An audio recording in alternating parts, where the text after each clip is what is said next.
Hello and welcome to another exciting season of Nightcaps. Nightcaps is a podcast and talk show presented by AIGA Philadelphia here at United by Blue Coffeehouse and Clothier right here in Old City. Each episode we'll gather to talk about the ins and outs of the design industry with regional creative leaders and celebrate the creativity and diversity of Philadelphia. I'm your host, Mikey Ilagan. I'm a UI developer at Think Brownstone and editor-in-chief of Geekadelphia, the city's geek blog, and also founders of the Philly Geek Awards, an annual event awarding the most outstanding geeks from our thriving tech, science, and creative communities. With me is Josh Carter on his magic audio machine, capturing a recording of what will undoubtedly be another exciting conversation. We have two guests to discuss education and experience this evening. If you're debating on that graduate degree or sifting through piles of resumes, this is for you. What's more valuable in today's design industry? Formal education or on-the-job know-how? Maybe one of these folks can tell us. We have Christine Fischer. She's a design strategist with Vanguard in the Participant Strategy and Develop Division. She's led numerous brand initiatives developing strategies for the brand communication architecture, environmental branding, as well as many promotional and educational campaigns. Prior to working at Vanguard, Christine spent 14 years as a consultant in Wilmington, Delaware, delivering brand design services to nonprofits and small businesses. She's taught at many colleges, including the University of Illinois at Chicago, Moore, the University of Delaware, UArts, and Wilmington University. She holds an MFA from the Yale School of Art and a BFA from UArts. We have Ray Nichols, who holds an MFA degree in advertising design from Louisiana Tech University. He was a coordinator of visual communications at the University of Delaware for 27 years, where he helped lead the program to an international reputation. His own design work has been honored in exhibitions by the Art Directors Club of New York, the One Club for Art and Copy, University and College Designers Association, along with print magazine and graphics posters. Since retirement, Ray and his wife Jill have operated Lead Graffiti, a letterpress studio, which now serves as the foundation for their creative output. So welcome to Nightcaps, Christine and Ray. Thanks. I guess let's get started. So I guess one thing that is at the tip of my tongue, did you get your degrees before or after obtaining experience? Is it something you kind of just, well, I guess for both undergrad or maybe even, that question probably more so applies to your graduate degrees. Did you have experience before getting your grad degree? Or did you just kind of go back to back? Either one. I went straight from undergraduate school into graduate school, but it wasn't my choice, quite frankly. Yeah. Graduated from Louisiana, my intention was to go to Dallas and get a job and do it like most everybody else did. But the school was just coming up with the idea of starting an MFA program. I was quite honestly one of the best couple of students at least. And the school, they came up and said, how about if we give you a free ride, and for your payment, what you do is if we ask you a question, you tell us the truth. They wanted exactly how it was going and stuff like that. So I went to grad school and still with the intention of going to Dallas, except that you have to send out your resumes to schools way early in the fall to get a job for the next fall. So I did that just see what would happen, got a job, got teaching, and just never left. So it's kind of a double stumble into it that so got you kind of me. stumbled into your MFA and then consequently stumbled into a job. Yeah. And then here we are. Stumbled into This podcast. this podcast right here, and I'm hoping I can get to the car, which is parked right out front, but without sort of stumbling and hurting myself. Interesting. So, Christine, what's your story? Experience before undergraduate and before grad. Okay. So I am probably the only person in the room and the only person in the world to have gone to a VOTEC school and an Ivy League school. And, it's just not common to do those two things. I worked as a messenger for a couple of years before I went to college. It was the late 70s. I grew up in a working class family, and you either were a teacher or a nurse.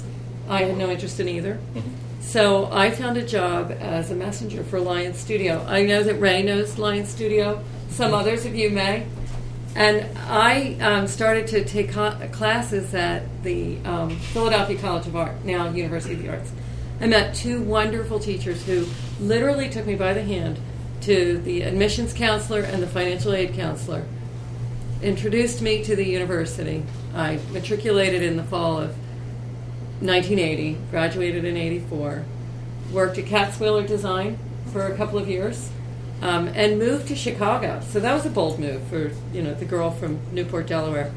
And I was introduced to some very interesting people. John Massey, I don't know if anybody has heard of John Massey, but Joel Katz made that introduction. And John found me a job at University of Illinois teaching design. I was right out of undergraduate, 2 years. Had no idea what I was doing. And so you just received your undergraduate degree, and then you were teaching other undergrads within 2 years? Yeah. That's pretty cool. It was very cool, but very scary. Yeah. And I thought, if I love teaching, I better think about learning how to teach. Mm-hmm. So I decided that I would go to graduate school, applied to one school, and didn't get in. And so there I was thinking, oh darn, my one big chance. And 3 weeks before school started, I got a call from the registrar and said, well, we have an opening. Would you like to attend? And I thought, should I buy the house on the near north side, or should I move to New Haven, Connecticut? And I was smart enough to go to graduate school and loved every minute of it. So did you continue teaching while in grad school? I did. Okay. I taught at UArts in the summertime, and I actually taught in the School of Architecture at Yale. I taught drawing. Awesome. So this brings me to my next question. Was design and art something you'd always wanted to go into, or what happened there? Did you stumble into it? Absolutely stumbled in. Yeah. I mean, great experience for me. As I said, these two wonderful teachers introduced me to 2D and color. And, we all did the first year curriculum foundation. And I had to choose between painting and graphic design. And, I could hear my dad, who had just passed away, saying, how are you going to make a living? And hear myself saying, well, I'm going to go to the University of Pennsylvania and get a graduate degree in art history, and I'm going to be a painter and teach art history. And I thought, well, I better check the graphic design program just in case. I walked into the office, and there were the junior workshop posters delivered by the class that had just taken a course with Weingart. And, I mean, it just grabbed me, just grabbed my gut, and I said, that's what I want to do, and enrolled in graphic design. Very cool. How about you, Ray? Did you, wanted to get into... It's not exactly a stumble, but... it was the 6th major I was in college. My father was an artist, and so art wasn't something I thought about majoring in. Art was just something you did. Yeah. Well, it's like eating. I wouldn't think of going to college and majoring in eating. Back up a step. What were the five other majors to give us an idea of kind of where you've been? A double major in business and engineering. Don't caption that. Just let people go, what was that he did? Then I dropped business because the business school, this is 1964, I was just registering business and engineering? Business and engineering, it's just an idiotic thing. They let people double major in this thing? It's just an idiotic, it's just only a dumbass would try to do something like that. But it was the 60s, I was sort of getting long hair and just really rebellious in business. And back in those days, it's really different than it is today. But literally, I've walked into a class and had a teacher say I couldn't sit down because of my hair. And so I sort of moved out of business. Engineering, it was really good till Calculus 3. Calculus 3 was kind of a wall. And then I switched to physics, which you still have to do Calculus 3. Then I switched to math. You really have to do Calculus 3 there. And then eventually it was just like, well, maybe I'll go major in painting, which was actually my intention. Major in painting and graphic design, because you can't make a living painting. I'm not stupid for being an engineer. So consequently, I went to graphic design and quite honestly did both BFA in painting and BFA in advertising design. Then I did my MFA in advertising design. Just, just 8 years of school. Yeah. So, it's a lot. Yeah. Yeah. Okay. So how about you, Christine? Did you ever change majors? Or No. You kind of went in after you had kind of fallen into design. You kind of just went for it, right? I went for it. Do you think people go to school specifically to get the skills and the knowledge that they need, or do they go to school specifically to get a job? Because it sounds like you kind of went in because maybe you had some job opportunity lined up? I mean, is that a presumption or? That's a presumption. Yeah. No, I am a follow your heart person, and I was so drawn to design and primarily typography that I just knew what I wanted to do. I didn't know what the industry would be like. I certainly learned about it from professors and reading print magazine and CA and going to AIGA lectures. Philadelphia's the first chapter of AIGA, and I started doing internships. I did one at Delmarva Power with a student of Ray's, and then I did one at Katz Wheeler, and that's how I got that job. That's cool. So do you think it's better to, having gone through both undergrad and graduate degrees, do you think it's better to specialize early on or take in as much as you can by keeping it generalized? I'll vote general. Yeah. Well, in So today's, despite changing majors a lot, you still see the value. and I mean, each one of them brings a little piece of it with you. I mean, I wouldn't, honestly, as much having done that at engineering, I wouldn't give that experience up for anything. It's given me a lot. I mean, mechanical drawing class, drafting class was incredible to have those kinds of skills. They're still useful to me today, and those things are really important. But I think, especially in today's world, if you started as a freshman in college today, the job you want isn't going to be there when you graduate. It's going to be some completely different job.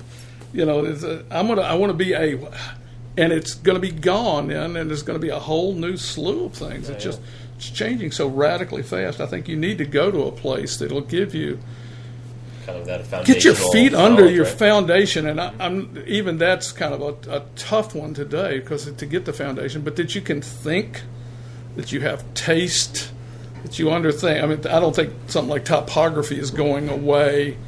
Concept, having a big idea and doing those kinds of things. I think those are kind of critical, and then you just go out and convince somebody you can do that, and then show them you can do it, and then you can do it. That's So right. it's just. What do you think, Christine?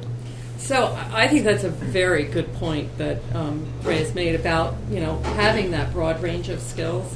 But I also think that as you mature as a designer, so let's say you have an undergraduate degree in something that's very broad. There are different kinds of programs. So you can go to a school that's sort of a liberal arts program that has more of a BA type graphic design program. So you're going to get a very broad, general experience, not a lot of exposure to the deep study. So if you decide, I want to go to an art school now, or I want to attend a graduate program that's going to help me focus and specialize in a particular area of design, that's a way of designing your career so that you can get both. The other thing that I think is really interesting is that the design industry has changed so much in the 25 years since I've been out of graduate school, which is amazing. So today you can major in something like UX in your graduate study, and if you are someone who believes that that's the path you want to go, you could probably still do a lot of things that Ray talked about by getting that degree in UX. But I think it's that affording the time to focus on one thing that's going to enable you to position yourself for an industry. Because I do think things like the UX industry or the advertising industry, that more I think the liberal is probably better for. But industrial design or environmental design, you may actually need to put a little focus around that one thing for a little time. And it could be graduate school, or it could be getting yourself into that industry somehow. So you know how to design and think for that industry, Yeah. right? Well, although I do want to back up just in case. Liberal arts is not what I was talking about. Yeah. I'm not a fan of liberal arts personally, so I'm not. But I mean, inside that world of creative design and that, which would have the web and have illustration and that sort of thing. Whereas I tend to be interested in that kind of foundational thinking for that, versus necessarily having. A lot of programs have these half semester things like you'll do menu design, all these little half-semester things. I tend not to be very much a fan of those kinds of programs, but not liberal arts. That's not what I was. Okay, so That sounded nasty, didn't it? It did. that you hate liberal arts. I don't think I said exactly that, but I'm not a fan of liberal arts personally. So Interesting. So I guess we have the background knowledge on both of you now. Tell us about your day-to-day and your current kind of job, career situation. well, we do letterpress. My wife Jill and Yeah. I do letterpress. We actually do work two kinds of ways. We do our own thing. Tour to Lead Graffiti, which is an interesting project. We're starting a series of 10 books, autobiographical books. We're doing very personal things, that sort of things. And then there are designers who come to us and sort of go, excuse me, I need my Christmas card. Won't make that a Valentine's Day card because they didn't get the thing done for a small stab there. But so we do this, wedding invitations for designers. We design them ourselves sometimes. Some designers come to us. We do that. So we print the old-fashioned way, wood type, metal type, push the type into the paper. We really like that craft that I think we had sort of personally lost in the computer. We just got tired of pushing a button and getting just slick color. We just tired of it. So, How have your degrees played their part in what you're currently doing?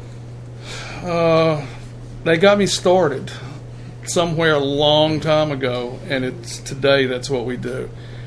The degree had nothing to do with this whatsoever. It's just all a sequence of events and I'm sitting here tonight. That's it. Yeah. How about you, Christine? What's your day-to-day look like nowadays? Oh my gosh, it looks so different than it looked like 25 years ago. So Yeah.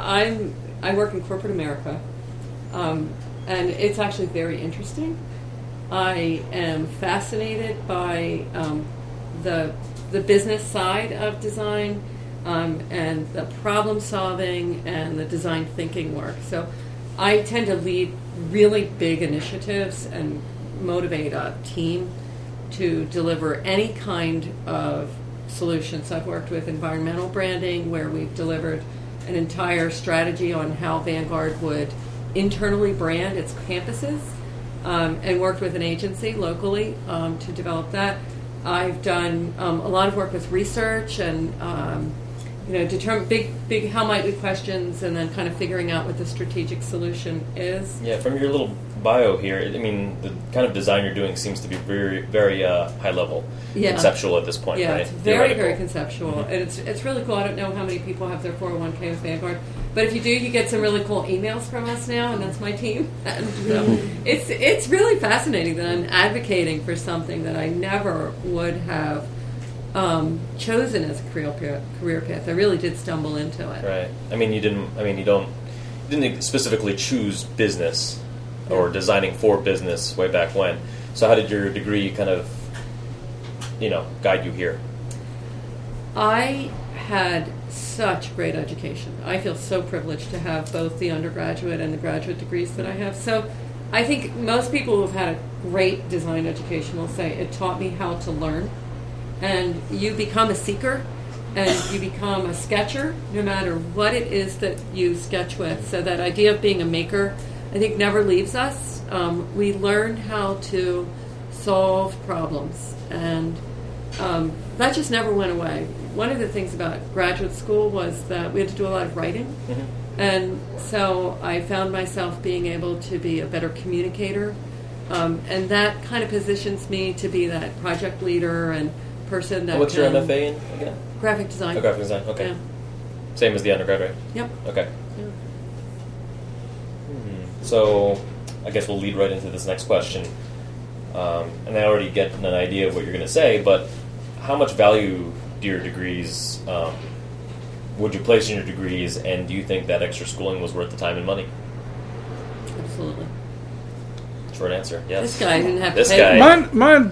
Mine's different. I don't think I changed a lot as a designer. I was going to the same school I'd gone to as an undergraduate. So from the 16th grade to the 17th grade, it's not some giant leap like going from UArts to Yale. You know, I mean, that's a different space, it's different people. I was still working with a lot of the same people. But I think it did, with me, I mean, you can't get into teaching for the most part if you don't have your MFA. So stumbling into that caused me to stumble into teaching, and I found a place that I was really, quite frankly, I was quite good at teaching and kind of thinking out curriculum issues. And were you teaching while working on your MFA?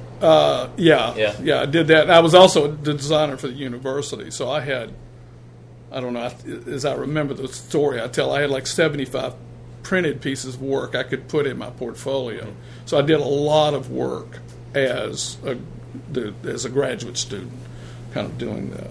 But it really did just open up teaching as an option, and then that part of life has been great to me.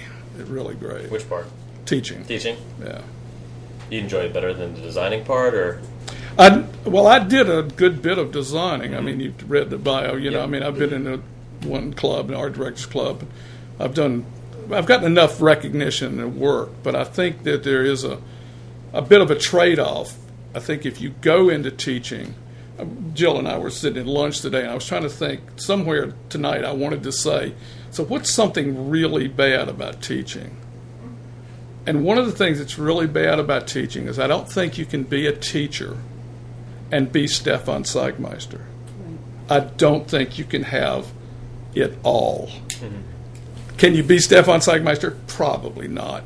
But you've got no chance at it if you're a teacher. There's just too much life sucked out of you for other things. You know, yeah. I think that life is nice. I mean, great. I had a great life as it, but I think there's some trade-offs. So I think consequently, I think the value in my life, if I think about your work, because I mean, we used to be involved in the Advertising Club of Delaware, so we saw each other's work every year when we had the design piece, and I have to admit that a lot of looking at Christine's work, it was hard not to envy it. It was really quite nice, but I had traded a different way of doing my life. Because you were more focused I on was a teaching. teacher. Yeah. I mean, I was a teacher, and I was doing the best job I can do. Also, I would like to do things collaborative with students. I like to try to drag students into these projects so they could, you know, get the Art Directs Club on their resume too. So thank you so much. Absolutely. My envy was for you because I didn't find my way back into a full-time teaching career once I moved back to Delaware. See how stupid all this is? It doesn't matter what you do. You just like that. You just weave around and you stumble. Yeah. Just try to keep from busting your nose when you hit the ground. That's right. I can relate to that. Yeah. So what's the biggest success story of somebody in your field without a degree that you know of? And, you know, you don't have to give up their identity. Anything anecdotally you can share? Somebody, I'm sorry. Without a degree. Without a degree. In your field. I mean, clearly they wouldn't be a teacher, but they would be a... Well, actually, I mean, this is Bill Deering, who teaches with us taught with me at the University of Delaware from 1980 on, literally, except for one sort of gap in the middle, has no college degree. None. Not the BA. Yeah. Has no degree. And and he's still teaching. I mean, he's still doing it. And I just always, every time I see Bill, I go, I did good. Yeah. By fighting for him, he was great. He was a great colleague. He's one of these people that I could get great ideas, but he would call anybody on the phone and ask them for anything. It just, and I just can't do that. I just, So he's an example of someone where sheer experience beats out, his no education, right? Like formal education on this stuff. No, right? none whatsoever. Do you know how he got into that? Like, how'd that happen for him? I met him. Yeah? You met him? I met him, and you hired him? Yeah, literally. I went to bat for him in a university. Universities don't like people that don't have degrees. Yeah. There's a thing of your percentage of people with terminal degrees. Mm-hmm. They don't even like MFAs most of the time. They like PhDs. That's what we don't have PhDs in design. Yeah. So Bill just is like some black hole up in the middle of some thing, and I love that. What impressed you about him, and how was he? I mean, what, you just met this guy, was impressed by him, and then you were like, you know what, I'll give you a teaching job in design. Well, everybody in here, probably some teacher said to you, your work will get you so far, and after that, it's your personality. It's got to be somebody you want to work with. You're not going to hire somebody you don't want to work with. I don't give a hoot what your portfolio is like, but I need you to get over that hump. And just Bill to this day tells a story about meeting me for the first time. I was sitting in my office, and I had my feet in my trash can. Now, I don't remember this, but I was sitting there with my feet in the trash can. He just went, he says, I think I want to work for this guy. And so, and we just got along, and you just go, his work was cool, and just, I'd like to work with this guy. Boy, was I right. Oh, God, I was so right. And he's effectively teaching people how to obtain degrees he doesn't have. Oh, yeah. That's everybody. That's pretty awesome. Oh no, educational. Yeah. But okay. How about you, Christine? Do you have any anecdotes of somebody in this field who, has gotten pretty far without a degree? I don't know if anybody's ever heard of Rick Balaseni, the Chicago designer. I think Rick has a college degree, but not a design degree. Mm-hmm. And he is an innovator and just a brilliant man and creator. And he started a company back in the 80s called Thirst. And, it was really sort of like a punk agency. And he's probably an AIGA medalist at this point. And he's a brilliant man. So I think it's that he's a risk taker, and he was thirsty to learn and just surrounded himself with the most talented designers he could. Yeah. I don't remember the degree issue, but David Carson is one of the guys that comes to mind. Is just maybe he was in sociology for one semester or something like that, and then he just completely took the graphic design industry and just turned it upside down. I mean, I can't even imagine one person could come in and alter it. Sort of a Neville Brody did it at one point in time, but then David Carson ended up doing it, and it's just your brain. It's just that gray matter in your head, and probably some stumbling in the right direction, but keeping things in tune with it when you stumble, Yeah. I would say I run into it pretty often in my industry, which is more on the tech side. So I started as a web designer / developer. I'm doing essentially exclusively just development now, and some of the best web designers and developers that I've met, are all film majors, English majors. I'm unique in the sense that I actually have a degree in multimedia and web design, as it was known at the time. But my first job out of college was car sales, so we all stumble, right? Yeah, there's a stumble there, I'm sure. Yeah, so how much, and you've already kind of somewhat answered this, how much would you say personal motivations factor in? 100%. Yeah. Without it, you're not doing this. There's no way. You can't do it. It's like a nationality or a religion. Mm-hmm. You just have to be completely all in, right? 100% in. Well, that gives you a shot. It won't guarantee anything, but it gives you a shot. And the kind of thing is, if you can give it a shot, kind of enough times, good things happen. You'll have your failures, but it'll give you a shot at doing something important. Yeah. So change gears a little bit. So at least from my perception, I feel like there's definitely an anti-education sentiment from certain people in the industry, your industry, my industry. Do you have anything to comment about that? Like a lot of people who say, like, oh, well, formal education isn't necessary, or you totally don't need it. What would you say about that?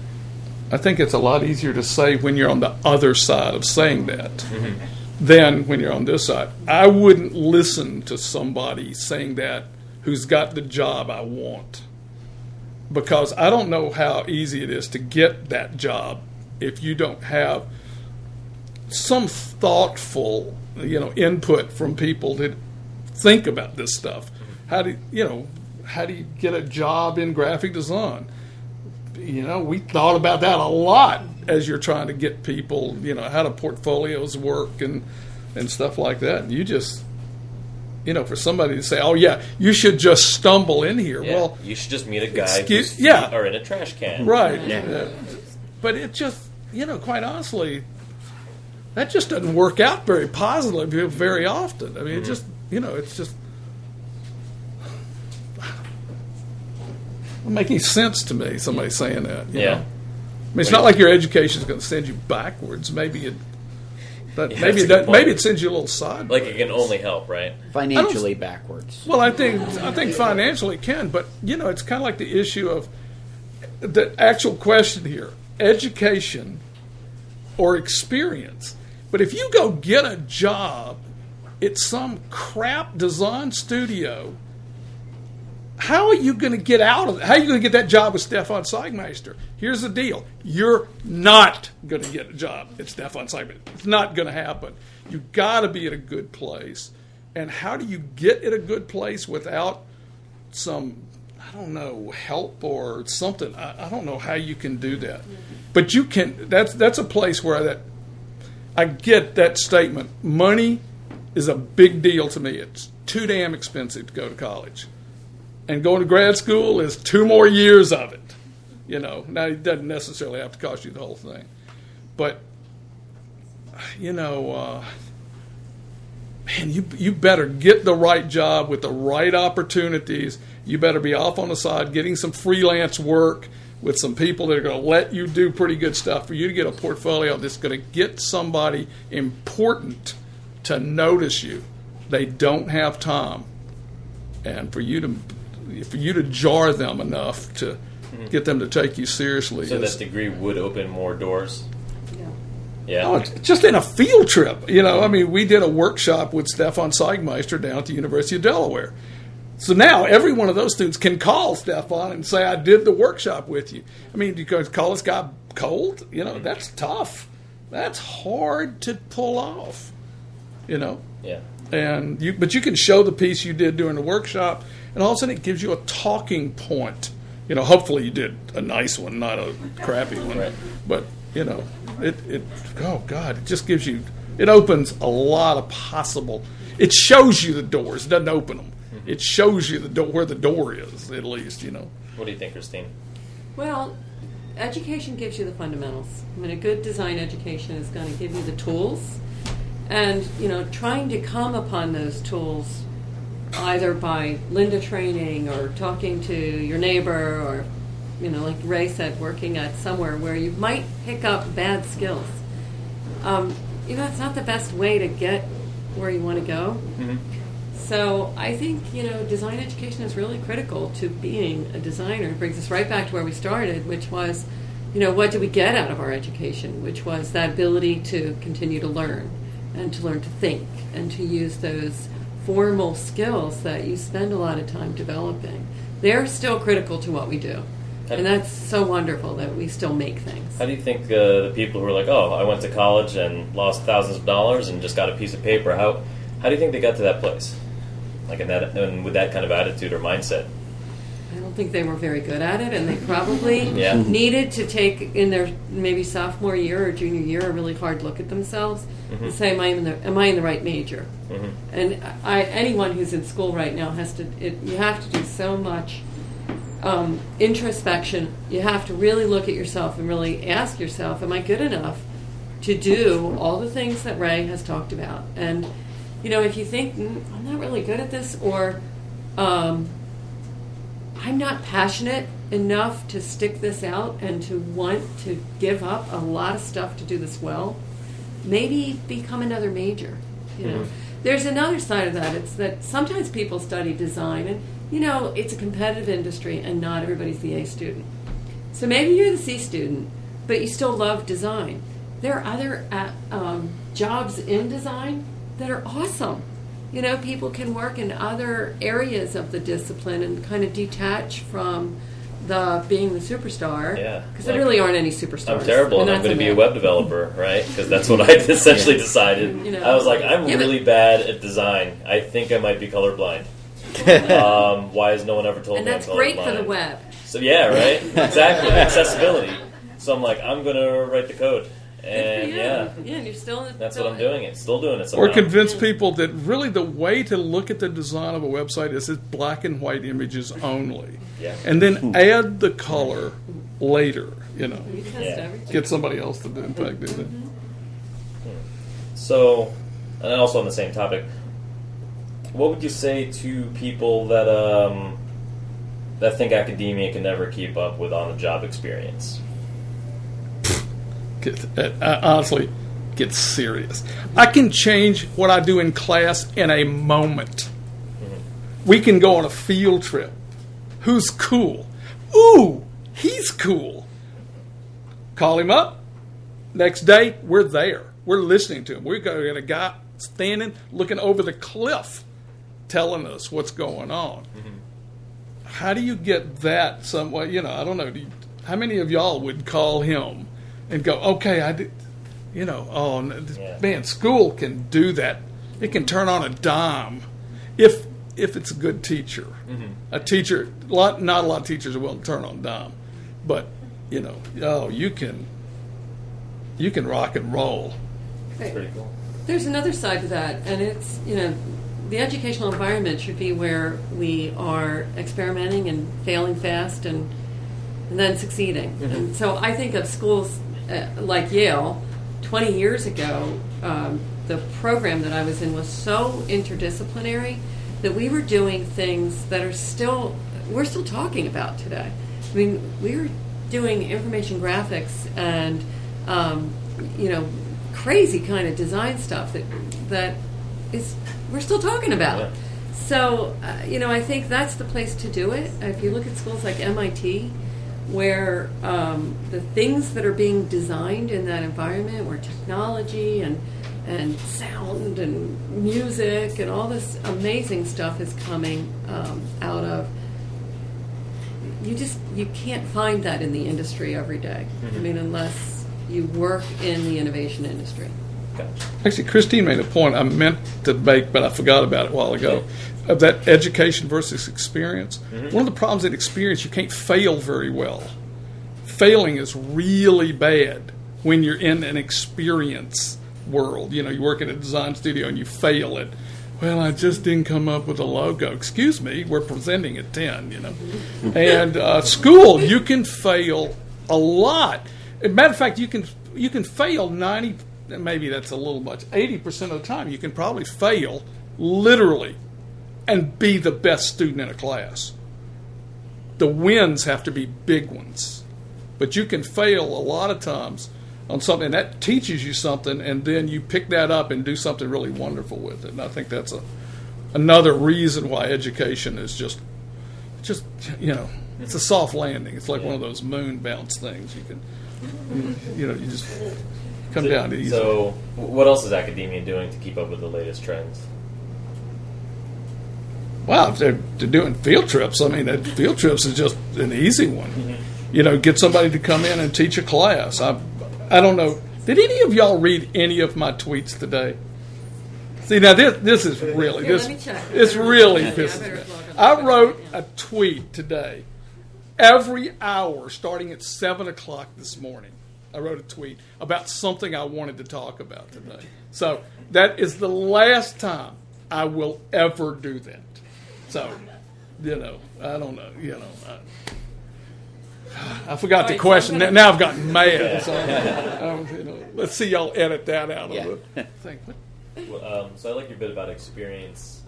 What else can you do in an academic setting that you can't learn from being in a job? Variety. If you could, Lord, you can do an annual report for anybody on the planet. But you can't do that in a job. They've got X clients and, X kinds of jobs that you have from. You can't run off and do something else, but you can, in class, you can do just anything. So one of the things I think you can do in academia that I think there are a lot of things you can do in the business world, which I'd love to talk about in a minute. But in the academic environment, you can reinvent things so easily. And, when I was in graduate school, we didn't do hypothetical projects. We did projects that were these sort of theory things like, well, let's figure out how to make a map of the campus without any lines. We'll do the whole thing with typography and symbols. Or let's figure out how forestry majors and graphic designers can come up with a new idea. Well, about what? So somebody would throw a question out, and you would have to then figure out, well, wait a minute, what are we trying to solve here? And so you come up with the problem. And, it's great to be a business that comes up with problems, but first you need clients, I think. Whereas, in the academic environment, you start with problems. And I just love that. And maybe in business it's more about surfacing the problems or finding the problems than having to solve them, right? Yeah. And one thing I will say about business that's really fascinating today, and one of the reasons I love being in business is, one of the reasons I love working in corporate America, believe it or not, is that there is a trend to find problems in the business. So, we call that trend design thinking. And somebody, there are innovation teams or somebody's assigned the problem. Look at this thing. We don't quite know what's going on here. It's kind of ugly and hairy. We can't quite figure it out. So unpack it and come back to us and tell us what you think we need to do. That's pretty fascinating to me. And that's the area that I get really excited about now. After having been a physical designer, I really sort of like the thinking side of it. And it's such a great time to be a designer because no matter how you work, you can kind of surface the deeper problems and represent it, repackage it, and offer that as an option for your client or your company or your university or whomever you're involved with. If I can add one thing to that too. Sure. Like you can do this kind of stuff in class. I mean, one of my favorite projects I ever gave was in an advertising design class was I want you to design an ad campaign where it's going to be in some publication, could be a newspaper, could be a magazine. The point is to get somebody to buy that publication because they want to own the ad. And that's you kind of go, I'm going to buy a newspaper so I can have the ad. Huh. And the student did the best piece in it, did a newspaper piece for Crayola. Full-page newspaper ad, so it's nice, it's on newsprint. And the drawings were of a child's drawing of things. Now, this goes back a number of years, but back when Iraq was first doing their elections, the way that they could see that somebody had voted was they would put your finger in this purple dye, and that would dye your finger, and that way they could tell you had voted, and you couldn't vote multiple times. And so the picture is of this woman holding her finger up, but it's a Crayola kind of outline drawing. For a parent who's too much on the job, they're not at home enough, buys the newspaper because you can take it home, give it to your kid, let your kid color it, and teach them something about the news that's going on in the world. And I think that I have goosebumps over my entire body telling that story. That is just, to me, that is fabulous. You're not coming up with that out of nowhere. It's too complicated a problem. But it's just, God, I just love that idea that you could, teach a 7-year-old about Iraqi elections. Yeah. And typically when you're on the job, you're already kind of executing an idea, right? With Crayola, why would Crayola put an ad in the Wall Street Journal? No. Yeah. There's a reason, all of a sudden. That's great. It's an interesting project. So what's an example of something that you've learned on the job that you couldn't learn in school?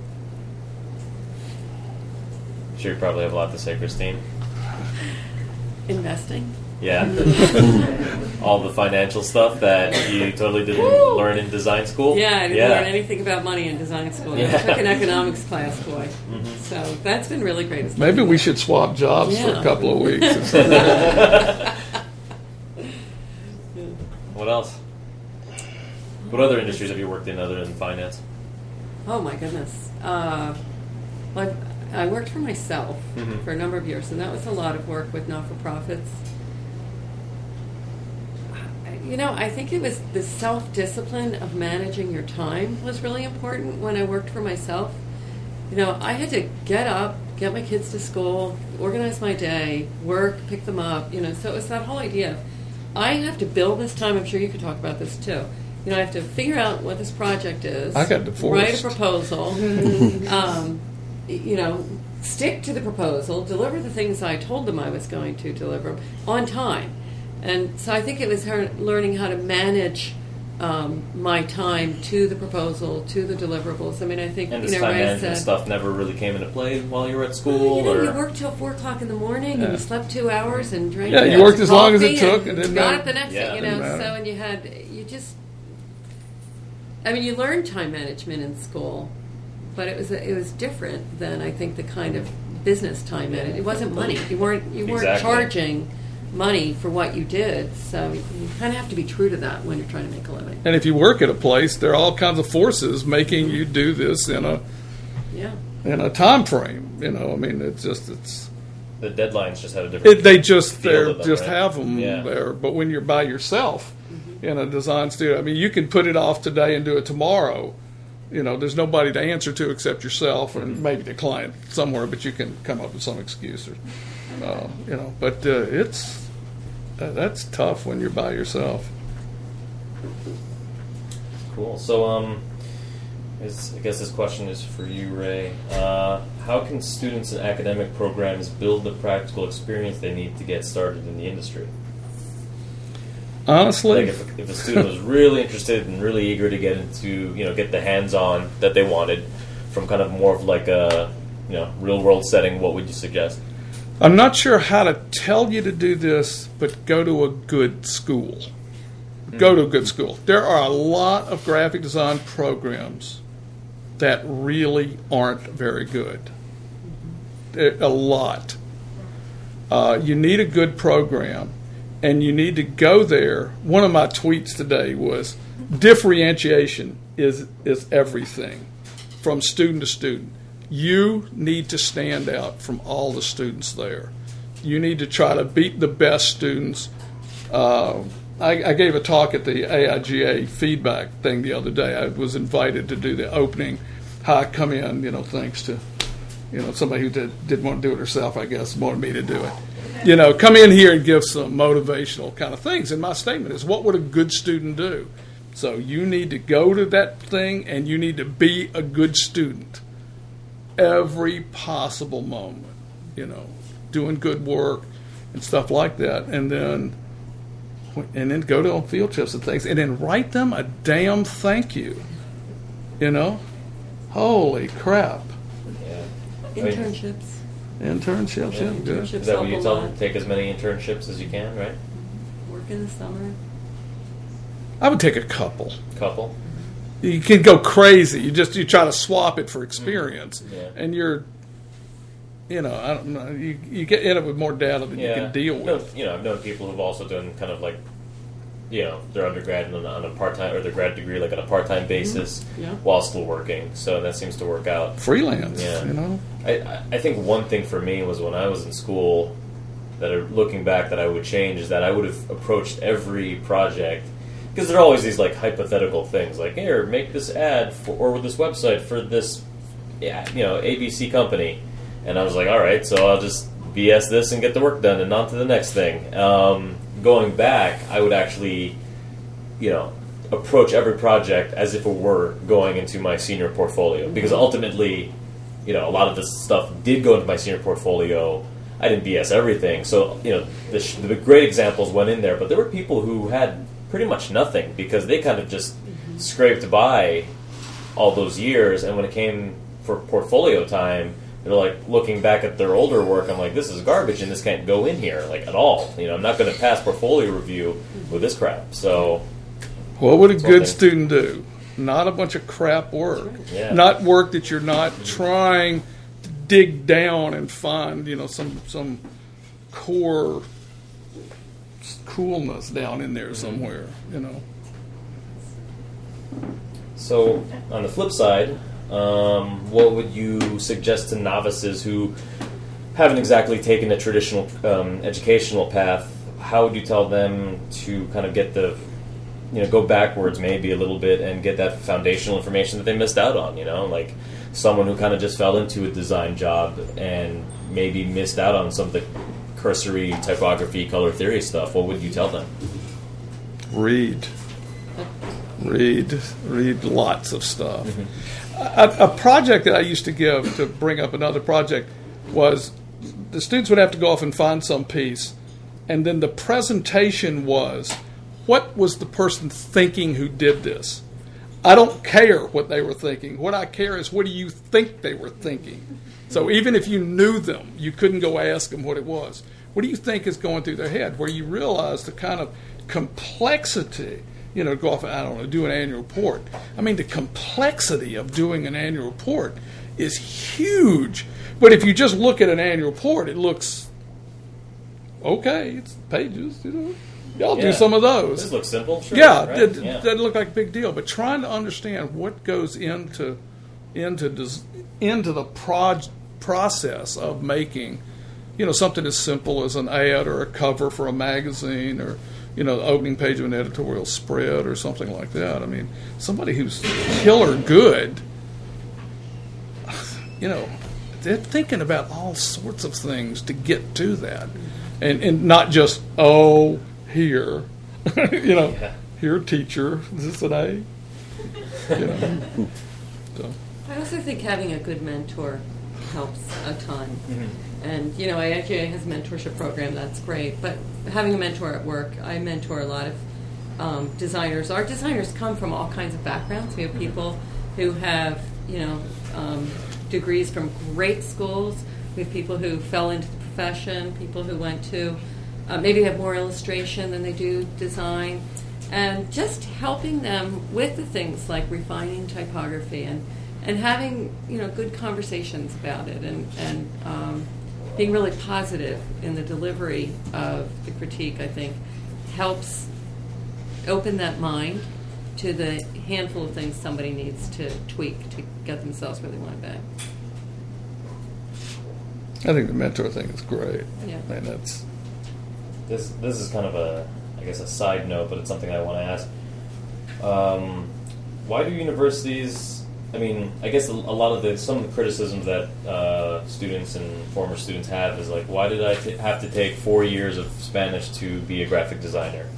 Do we have an answer for that, Mr. Teacher? Yeah, when I first got to the University of Delaware, you had to take 4 semesters of foreign language. I went to the dean. I said, I don't want to take 4. I'll do 4 years of foreign language if you make them do 4 years of English.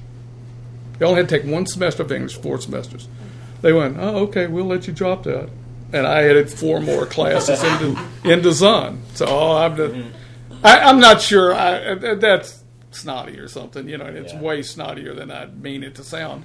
But quite frankly, if I could take 4 graphic design classes, but thinking and creativity and, good classes, good teachers and stuff, versus take 4 semesters foreign language, I vote for the design classes. If you want to take foreign language, there are plenty of other times you can do that. But the requirement is to take the graphic design classes. Yeah. How about you, Christine? Any thoughts on? Did you have to take any classes that while you were in your programs, you're like, why am I taking this? How is this relevant to my career or my future career? UArts was so cool because no matter what you took, it kind of focused you towards your design degree. I had to take the science class, and it was absolutely hilarious because the teacher used to allow us to deliver our response papers as art. Okay. And we would do these art reviews of our response papers. I still laugh with my shark dissection was this absolutely gorgeous design and hand-drawn sharks, and it was just beautiful. Awesome. So that was one way of writing a curriculum to meet the needs of the students and to enable them to succeed in courses they might not have succeeded in had they not been offered in a way that they could embrace. Yeah, so maybe the better schools just aren't setting up their students to succeed and kind of realizing who they're working with, a bunch of artists or designers, and maybe not making, that science class your typical science class, knowing that they're not going to end up as biologists. Right, I'm still talking about it 30 years later, so I did learn something about a shark. I don't know what, but... so there's that side of it. But, I think the tradition, so I'm a parent. I have 2 very well-educated children. And the reason they have such great education is that I insisted that they go to a school where they would learn to write, and they both took language from first grade. For me, what was really valuable was that my kids were well-rounded, and interestingly, they're both artists. And everything they learned has fed their creativity. So I do believe that there's a course at Delaware called Jocks for Rocks, and my daughter took it, which I think it's sort of the same thing. Geology class. Take those easy classes to keep your cum up if you're not interested in physics or geology or whatever, but they do offer you something. I mean, you might find some interesting piece of information that informs your design career in some way.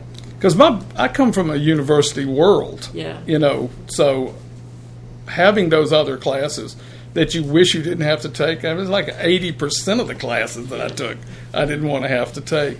But they end up being strangely part of your life. I don't know, not that you can use your formula for how to, figure out the volume of a sphere, but strangely enough, I know that formula, and every once in a while it's just kind of fun to know It's it. in handy. just kind of look at this guy and go, how big is that head there? You can start half his brain, and you can calculate out in square cubic inches.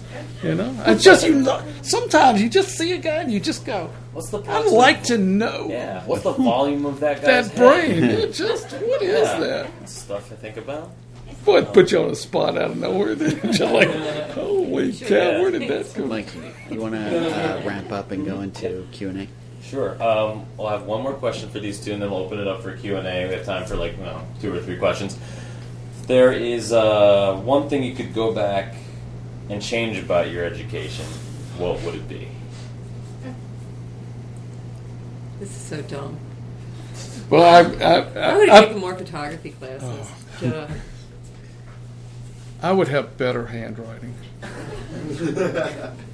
I mean, I just really would love to take another shot at that. Yeah. So that was Handwriting? penmanship? Penmanship? That's like writing back. where you excuse me, what do you? No, I mean, I'm like, a guest here. I'm You saying, just like, attacked me for being old. No, I'm just saying handwriting is not something Don't you're cut that working down. on your MFA. Unless there were handwriting classes in your MFA. I don't know. I just wish I had better handwriting. It was such a great time in my life. Like I said, God. I wish that I'd taken more photography because I've grown passionate about it in the last few years. But even that, so now I use a digital camera. I wouldn't change a thing. It was so amazing. One of the things on my RSS feed this morning said photography was listed like number 4 of the worst things to major in. Art history was number 10. Y'all mentioned that. Art history a little earlier. I like photography too, though. Yeah. Oh, yeah. It's fun. It's fun, and it's so accessible now with technology. It's cheap, and it's super cheap now. Yeah. So we're going to take, I guess, 2 to 3 questions from anybody in the audience for either of our guests here. Yep. If somebody's already working in the field but they're not necessarily happy with what they're doing, do you think it's worthwhile to maybe go back and take internships again at that point, or go all the way back and maybe try again for schooling a little bit more? I wouldn't take an internship. I think that's a backward step. I think you could turn around. Quite honestly, I think you could do a project for your portfolio. Where do you want to work? What kind of project do I want to do? Don't do it for the same client as somebody else has, but to do something and find it, or to find some freelance job that you'll just do. Don't say pro bono. Don't walk up and ever say you're going to do something pro bono, but that you do it to get somebody. There might be, you introduce yourself to this guy because you want to do some websites, and there's all time because he's probably good. That there might be somebody he could suggest to. I've got to come up with a good project to do, and he might be able to point. I got a guy over here. He's got no money, and you go, that's fine. I've got time, but I don't need the money. I just want the project. There's a gazillion experiences like that you could have, and you've got some control. In an internship, you don't have a lot of control. Even if they let you have freedom, Still. Kind of creating your own internship and just Right, executing yeah, that, just, right? You know. And I would talk to people. I would get out and start socializing with people who you think are maybe doing something interesting. Don't be afraid to reach out and ask. So now you know 2 people to give a call to run some questions by. And start asking questions like, what's it like to do such and such? Or what's it like to work in this side of the industry? And just hear it. And it might spark an interest, and then you can go from there. You know, is this a good time to go to graduate school? Don't know. I mean, I would say if you want to go to graduate school, you need to be burning to want to do that thing you want to study, because it's a big expense. And It's also why you join AIGA. yeah, use the AIG. You know, there are people, but you have to be an active participant in AIG, talking to people. Somebody's got the right title in there. You get business cards from everybody. You give everybody business cards. You let everybody know what you're looking for. Cool, thanks. Any other questions? My business card is right up there somewhere. There. Anyone else? Sure. For both of you guys, do you think, I know we talk about kind of, right, especially you taking more design courses than going Spanish courses in that sense, but do you think there's a kind of a factory line when it comes to designers, that possibly they should take more courses that are outside of design to get a better understanding of the world around them? I think whatever you take is going to do something to Yeah. you. I mean, Everything matters. yeah. So again, I keep going back to my graduate experience. It was such a cool time to be in school because the world was exploding. It was the beginning of using computers. Photoshop wasn't invented yet. I mean, so things that were going on. And we would go into the university, into any department, and take a class. You could take a class in the law school, in the med school, in the music school, and we did, or we volunteered. I didn't take the law classes. I volunteered with law students to do projects. And it all was informative. And I had this wonderfully crazy classmate, Andrea, who she would find the most interesting subjects to take classes in, and then she would import that into her design work. And, you know, so the more you learn, the more interesting your design is going to be, because you're smart. So go for it. Cool. Does anyone else have a question? All right, so I guess we'll wrap things up. If our listeners wanted to learn more about you, where would they go? Websites, places? LedGraffiti.com for us. Yeah. Yeah. And come down and visit. You want to see the old school? Yeah. You know, you get a little tired of pushing computer buttons. Boy, we don't even, it's a computer-free zone. You can't even sketch. We won't even let people come down and do workshops. We won't even let them sketch. Wow. What's Yeah. your site again? Lead, L-E-A-D, graffiti. Gotcha. 2 F's, 1 T for all of y'all uneducated people. .com, leadgraffiti.com. So sadly, I have no website. You'd have to find me on LinkedIn or Facebook. Perfectly and I'm, fine. happy to communicate with anybody that wants to continue talking. Yeah. Awesome. So I also wanted to plug Ray and Jill's Tour de Lead Graffiti, a major endurance letterpress project, which is in its 5th year and will be exhibiting at AIGA Philadelphia Space right down the street in June and July. Please join AIGA. It's actually just June. Oh, just June? In just June. Join AIGA on Friday, June 12th, for the 3rd annual gala and silent auction for AIGA Philadelphia, which will take place at the Christchurch Neighborhood House around the corner. This year's theme is the Mad Hatter's Ball and includes a silent auction, raffles, music, dancing, prizes, food and drink. It's the largest fundraising event of the year. Proceeds will support space and continued programming, including lectures, exhibits, and workshops that enrich the local community. And that's it for tonight's chat. This has been episode 4 of Nightcaps, presented by AIGA Philadelphia, recorded live at United by Blue Coffeehouse and Clothier in Old City. For information on future Nightcaps events, check out philadelphia.aiga.org, AIGA Philly on Twitter. For recordings of AIGA Nightcaps, go to philadelphia. Well, same website I just said. And this one should be posted, like tomorrow morning, right, Josh? Yeah, it'll be probably tonight. Probably tonight, like 30 minutes from now, because Yeah. audio editing is like really quick, right, designers? Yes. It's easy. It's like, why even Yeah. do it? So Plus, didn't we say everything was cool? Everything Yeah. we said was cool. What would you It edit was out? really cool. Seriously. What would you edit out? So This should be a also long- visit the site to learn more about upcoming AIGA Philly events. We'll be back next month right here with How I Made My Hobby a Brand. I'm your host, Mikey Ilagan. You can follow me on Twitter at Mikey Ill and at Geekadelphia. Big thanks to our guests, Christine Fischer and Ray Nichols. That's it, folks. Have a great night. Woo!